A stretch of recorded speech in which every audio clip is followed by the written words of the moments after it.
Nous sommes à Saint-Jean-Bonnefond, au service départemental d'incendie et de secours. Bienvenue dans cette nouvelle édition de Loire Magazine.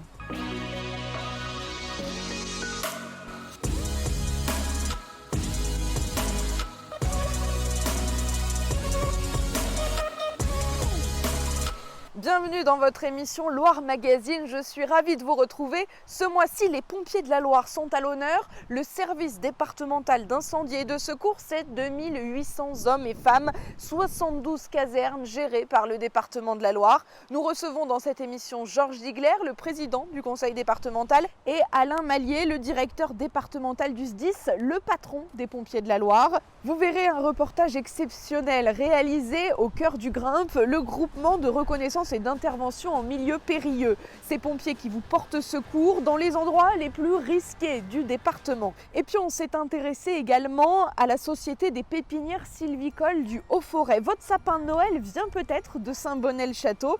Depuis leur création, les pépinières produisent chaque année près de 300 000 jeunes pousses destinés à être plantés par des clients producteurs.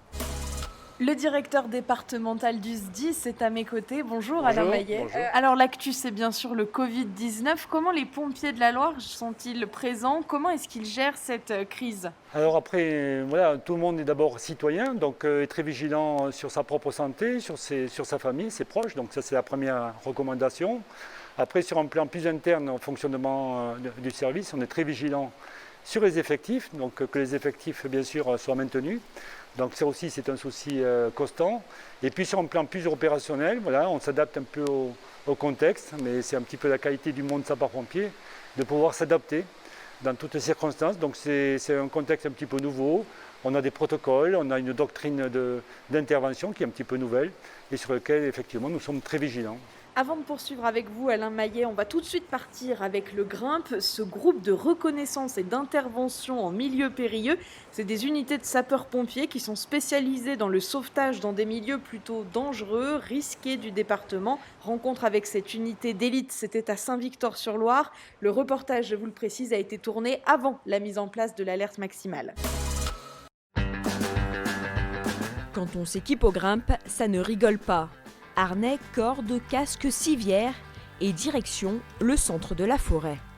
Là, on aura un parapentiste coincé dans un arbre, dans un talweg. Donc on va l'évacuer dans un premier temps. Un sauveteur va venir le chercher dans l'arbre, l'évacuer au sol et ensuite il sera ramené jusqu'au sentier pour être brancardé jusqu'à une ambulance. Dans un premier temps, on va faire une PRM sur tiro.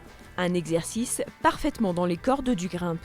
C'est une spécialité donc, qui intervient dans les endroits où les moyens traditionnels des pompiers sont inaccessibles ou inefficaces. Ils n'ont pas les cordes, voilà. Aussitôt dit, aussitôt fait, en quelques minutes, les sapeurs-pompiers ont déjà rejoint les sommets. Pour nous, c'est bon en fait, Yann. Ligne de vie installée, l'objectif maintenant, c'est de créer une tyrolienne. On va venir descendre un sauveteur, le remonter et le translater. Nous dit David. Des exercices comme celui-ci, ils en réalisent près d'un par mois, dans des milieux très différents. Parfois l'hiver, on va à Chalmazel, donc en milieu enneigé. On va sur des structures métalliques, comme par exemple des grues ou des entrepôts, voilà, ou alors des milieux naturels comme celui-ci. Sauvetage réussi, la victime est à terre, mais la manœuvre n'est pas terminée. Donc on a évacué le parapentiste au sol. Et là, dans un deuxième temps, on va le remonter sur une civière au sol. Chaque année, c'est une soixantaine d'interventions qui sont réalisées par ces spécialistes des milieux périlleux. À la formation de base des pompiers, on n'apprend pas tout ça. Là, c'est vraiment du matériel spécifique, des treuils électriques, des civières spécifiques, bien sûr les cordes, voilà, des manœuvres particulières que voilà, le pompier, je dirais, traditionnel n'a pas connaissance. Attention pour lever. On passe à gauche de là. Dans la Loire, ils sont 45 sapeurs-pompiers professionnels, membres de cette unité Grimpe. Des pompiers au cœur de l'action, vous avez pu le voir dans ce reportage signé Lisa Moulin. Mais l'une des priorités, c'est aussi la prévention. Alain Maillet, l'hiver arrive avec son lot d'intoxication au monoxyde de carbone, par exemple. C'est l'urgence. Chaque année, vous êtes obligé de rabâcher les règles. C'est pas rabâcher, c'est rappeler un petit peu toutes ces consignes qui semblent peut-être évidentes, mais qui convient suivant les périodes. Lorsqu'on est en début d'été, on parle des feux de forêt. Là, on est en début d'hiver, donc on va parler un petit peu de tous ces accidents domestiques. Donc voilà, c'est aussi notre rôle en matière de conseil à la population, conseil à nos autorités, de rappeler un petit peu ces précautions. Bien aérer son logement, par exemple. Oui, bien sûr, aérer son logement, faire vérifier son installation de chauffage. Voilà, c'est des signaux tout simples qu'il convient malgré tout de rappeler. Et qui sauvent des vies. Et qui sauvent des vies. Depuis plusieurs années au SDIS, vous mettez l'accent sur l'engagement citoyen. Alors, quelles sont ces différentes formes d'engagement ? Les jeunes sapeurs-pompiers d'abord, voilà, qui sont notre vivier entre 12 ans et 16 ans. On a plus de 200 jeunes sapeurs-pompiers, donc c'est déjà un premier acte citoyen. Après, on a des volontaires de service civique, on accueille chez nous des jeunes, effectivement aussi de toutes sortes. Et puis bien sûr, on a ce volontariat, puisque être pompier volontaire, déjà, c'est un acte citoyen fort. 80% de nos effectifs sont pompiers volontaires. Plus de 2000 sapeurs-pompiers, 2300 sapeurs-pompiers volontaires qui maillent notre territoire. Donc voilà, je dirais c'est bien ancré chez nous depuis de nombreuses années et on y travaille toujours, on essaie toujours d'évoluer dans ce cadre.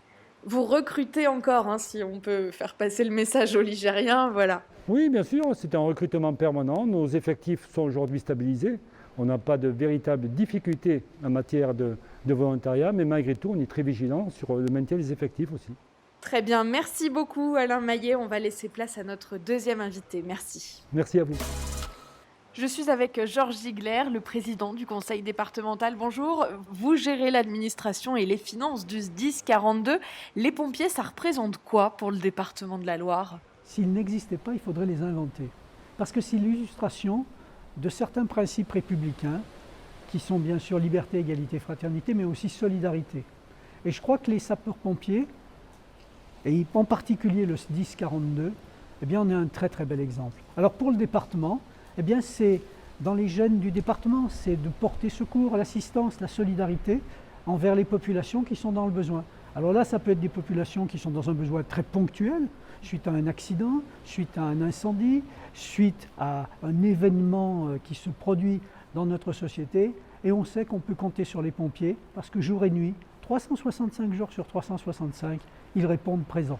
Comment vous les soutenez dans leur mission, dans leurs difficultés quotidiennes aussi ? D'abord en votant un budget, en les aidant. Alors ce budget, il est pour les collectivités locales, pour les villes, les intercommunalités et pour le département. Et ce budget, il sert effectivement à assurer à nos sapeurs-pompiers des conditions de travail, des conditions de sécurité qui sont à la mesure de leur mission. C'est-à-dire que nous, on paye l'immobilier, on paye le matériel, on paye les équipements, on paye la formation, parce que c'est important. On peut dire quelques mots sur cette action que vous avez lancée en commun avec les pompiers de la Loire, qui a été relancée d'ailleurs alors que la deuxième vague de Covid-19 arrive. Pourquoi vous avez décidé de continuer ce soutien envers les aînés du département ? Je rappelle qu'Aider nos aînés, c'est une action qui consiste à contacter les personnes isolées du département. Premièrement, parce que c'est un besoin. On s'aperçoit qu'il y a des personnes âgées qui sont isolées.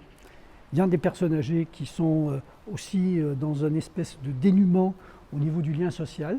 Et on sait qu'il y en a qui meurent du Covid et il y en a qui meurent du glissement, de cette non-envie de continuer à vivre, de se sentir inutile, isolé, perdu.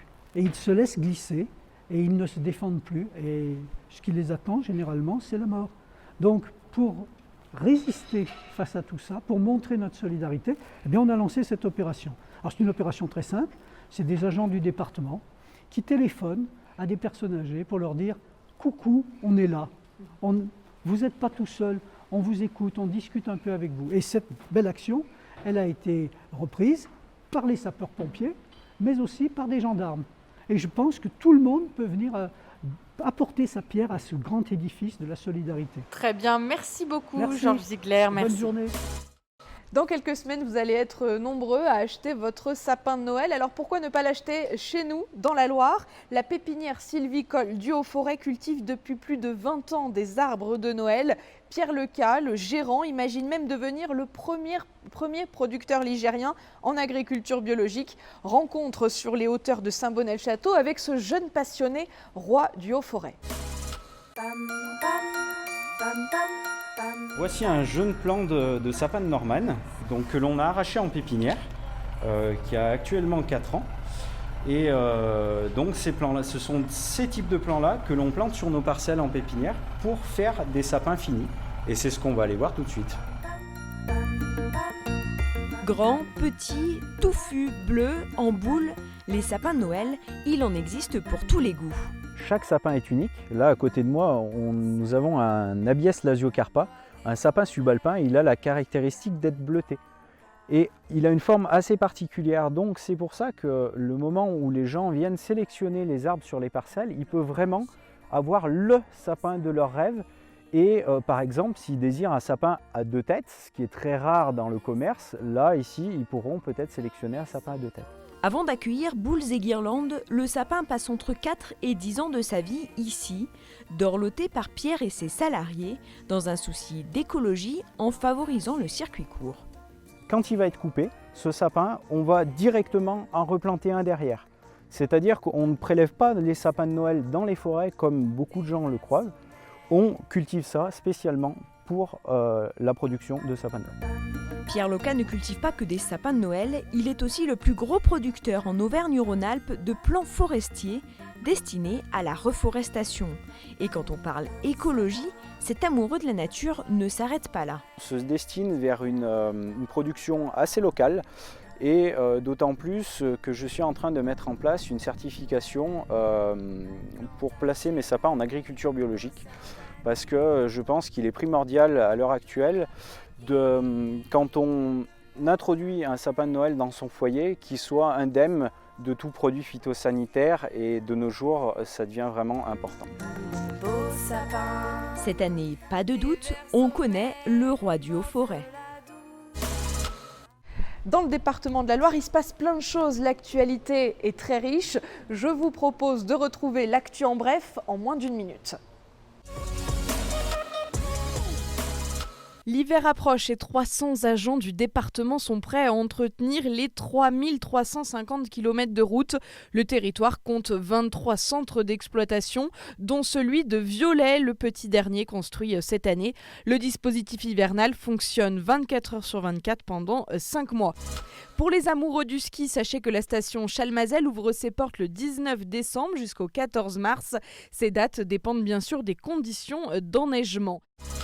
Et puis grâce à ces 19 caves, ces 13 hébergements, ces 11 restaurants ou encore ces 10 sites patrimoniaux majeurs, la destination Forêt Rouennais aux Racines de la Loire vient de recevoir le label Vignoble et Découverte décerné pour 3 ans.